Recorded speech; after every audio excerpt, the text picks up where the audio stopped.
Guys, with interest rates up a lot in the last year, things that were not paying very good interest before, like money markets, CDs, and bonds like treasuries and even corporate bonds, are now competing with the dividends that you get from stocks. And these things are generally less risk than buying a stock because things like CDs are FDIC insured, things like Treasury bills are considered risk free because they're from the US government, and the money market accounts are short term, so they are less risky. So, in this video, I'm going to walk through buying short term Treasury bills at Charles Schwab, and I'm going to buy brand new Treasury bills at the auction, and I'm also going to buy Treasury bills in the secondary market and see the difference on how you do that. So, let's get into it. So here in your Schwab account, click on trade and then click on bonds. So here you get a nice list of everything on offer, and it shows you the interest rate for the amount of time you have in the product. So starting from 3 months going out to 30 years. So here you see CDs are 4.37, US Treasuries in the secondary market are 4.66. This means secondary means they have already been auctioned off, and now somebody who bought them at the auction possibly wants to sell them now or whatever. So just like a stock IPO, right? Only some people could buy it at the IPO price, but once it starts trading, anybody can buy it and sell it all day long. And that's what the secondary market is in treasuries and in other bonds like corporates and municipal. But if you want to buy a brand new treasury at the auction, you go down here and click on Treasury Auctions. So here in this menu, you can buy municipal bonds, treasury auctions, and retail notes. I'm going to do treasury auctions. Okay, so let's say you want to buy this for week one. Okay, so before you buy this, what is the interest rate you're getting on this 4-week treasury bill? So click on this, and you see there's no bid, there's no ask, there's no current yield, there's no yield to maturity, and there's no coupon rate. So what does this all mean? Well, one, it's an auction, so you don't know the price yet. So because you don't know the price, you don't know the yield because there is no coupon. It is a discounted bill. But here is an estimation of the evaluated price that Schwab estimates for what this auction will yield versus similar auctions that just happened. And so you're probably weary saying, why would I buy something I don't know what the price or the yield is going to be? Normally, that's a good concern to have, but in this case, it's okay because you know what the recent 4-week Treasury bills were. And so this one on the 19th is going to be very similar. So if you want to get an idea of the interest rate you're going to get for this auction, you can go to Treasury Direct and see what the most recent auction was for a 4-week Treasury to get an idea of the interest rate you're going to get on yours. Now, remember, there is no coupon payments on this Treasury bill. It is discounted to you in the beginning, and then you get the full face value at the end. It's like saying, I'm going to give you $100 in 1 month. How much are you willing to pay for that today for this $100? And so the answer is a rate of about 4.3% yearly on a yearly basis. So if you're doing it for about 1 month, you're going to get about 1/12 of about 4.3%. So let's see what the rates were on the last 4-week Treasury auction on Treasury Direct. So go to treasurydirect.gov, click on auctions, recent auction results, click on 20 most recent auctions, and you see the last 4-week auction was on the 17th. That's today, actually. And the rate was 4.446. Again, you're not getting 4.4% for 1 month. You're getting 1/12 of this approximately. Okay, so let's go back to Schwab and buy this 1-month Treasury bill.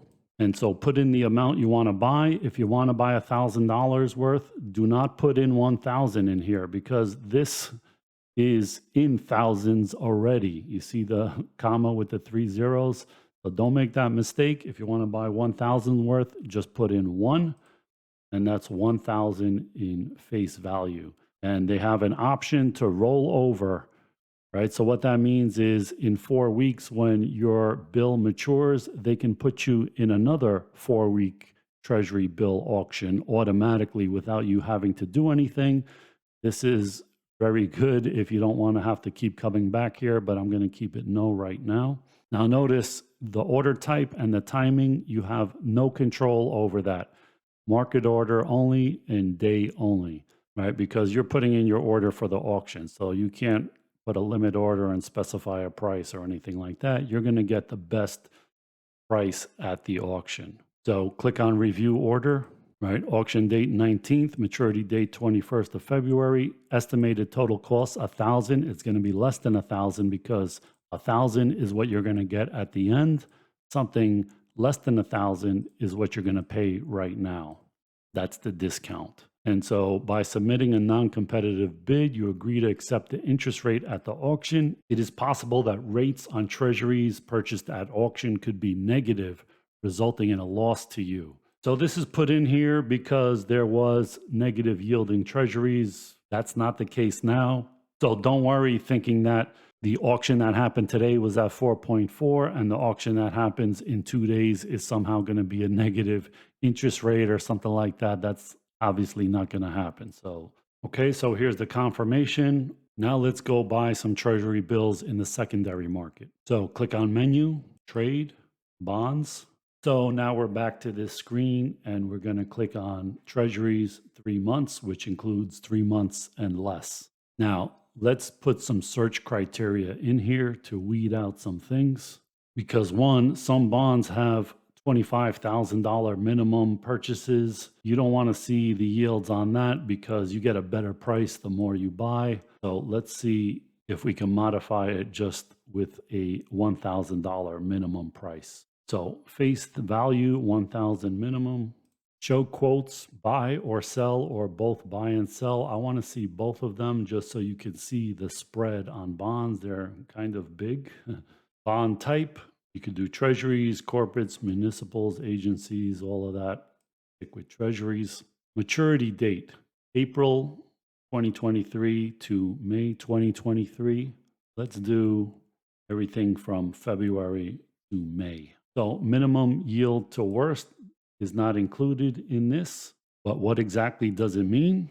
So the minimum yield to worst is the yield you would get on a callable bond. And so if you didn't know, some bonds can be called before their actual maturity date. And it's not a surprise. A company doesn't just say, hey, we're going to call back these bonds. There are actual dates in the bond that tell you, hey, on this date, they can call it. On this further date, they can call it if they want to. So you are aware ahead of time of when these callable dates are. So the minimum yield to worst would be the yield you got if the bond got called on the first callable date. So why would a company want to call back one of their bonds? Think of it like this. Let's say AT&T today issued a 10-year bond at 5% interest. But it has a callable date, I don't know, 3 years from now and 5 years from now and 7 years from now. So if 3 years from now, interest rates for the same kind of 10-year bond that they can issue in the market are 2%, then they might want to buy back all of those 5% bonds and issue new ones at 2% and save a bunch of money. That's great for AT&T, but it's not so great for you that bought this bond with a 10-year horizon because that's when you needed to get your money out and you wanted it invested and you were getting 5%, you thought, for 10 years. Now you're only getting that 5% for 3 years and you get kicked out, meaning they give you your money back for the bond, the face value, right? You're not losing anything on that. However, now you're sitting with this money and interest rates are only paying 2% for the same kind of 10-year bond. So you're kind of stuck. So the reason they tell you that minimum yield to worst, so you know, is that you might get kicked out in a few years. And so you're going to get at least this percentage going forward until the first callable date. So on these treasury bills, obviously they're short term. There is no callable date or anything like that, but just for future reference for other bonds. Okay, what's the minimum coupon? You wouldn't put anything because these are discounted bills. So there is no coupon, so don't put anything here. You can put the minimum yield to maturity, let's say 4%. Price, you don't need to put a price because we're looking at 4 weeks and 3 months, so the prices are going to be all over the place. I'm not going to select tips. I'm just going to keep it simple. So let's view search results. So let's search by highest yield to maturity. So this is the highest yielding one that matures May 2nd, 2023. And notice the ask and the bid are different, and the prices don't look that much different. But if you look at the yields, it's a pretty big difference. I mean, it's 0.06%. So let's look at this Treasury bill real quick. So you see coupon rate is 0 because it's discounted. Yield to call, yield to worst is not there because there is no call. And so this is the rate you get if you buy it on the ask. This is the rate you would get if you buy it on the bid, right? Because you're paying a cheaper price, and so the yield is going to be higher for you. But you can't buy it on the bid. You have to buy it on the ask, right? So let's try to buy it on the bid, 98.67. So let's see if we can put 98.68 somewhere between the bid and the ask. So if you're used to buying stocks or even options, you can put a bid somewhere in the middle between the bid and the ask, and a lot of times get filled. But in this case, you can either put a market order or a limit order, but you can't change the price. So you cannot put a bid somewhere in the middle of the bid and the ask. This is the price. It's the price on the offer, and it's fill or kill. And what that means is you're placing an order, and whoever is offering to sell there has to fill your whole order, otherwise cancel it. So in this case, it doesn't make a difference because I'm only buying one. That's the minimum quantity. Well, let's say you put 10 here. A lot of times in the stock market, you could put 1,000 share bid and there's not 1,000 shares offered, right? And so you don't get filled completely. You get a partial fill. Maybe they only fill 400 shares at that price and then some 600 shares at another price. So if you were to put, say, 10 here, what you're saying is either give me the whole $10,000 worth of these bonds or cancel my order. So that's what fill or kill means. So let's review the order. So here's my order. Here's the maturity, 3 months and 15 days, 3.5 months. Coupon rate is 0 because it's discounted, but this is the rate I'm going to get.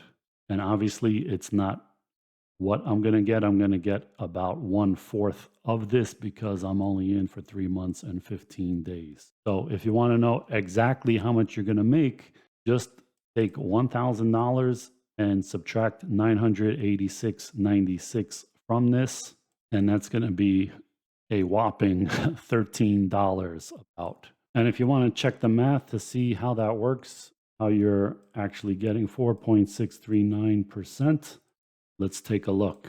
So you're in this bill for 3 months and 15 days. Let's say 3 months is exactly 90 days. It may be a little more, a little less, depending on February or whatever, and 15 days. So that's 105 days. So you're in this for 105 days out of 365. So 100 divided by 365 is 0.287. So you're in this for about 29% of the year, right? So you would get 29% of 4.639%. So multiply this period times the interest rate for the year, 4.639. So times 4.639. And there you go. You're getting 1.33% on your money. And so on $1,000, that's $13. So that checks out. Let's place the order. Okay, I placed the order. Let's see if it got filled already.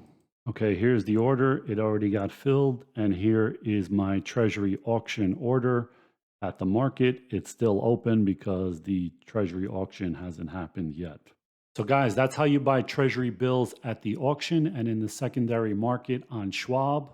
If you don't want to go through all that, brokered CDs are another possibility, as well as the money markets at Schwab. So I'm going to do videos on that, comparing what they are and the rates and how they compare to treasuries and CDs and money markets and all of that.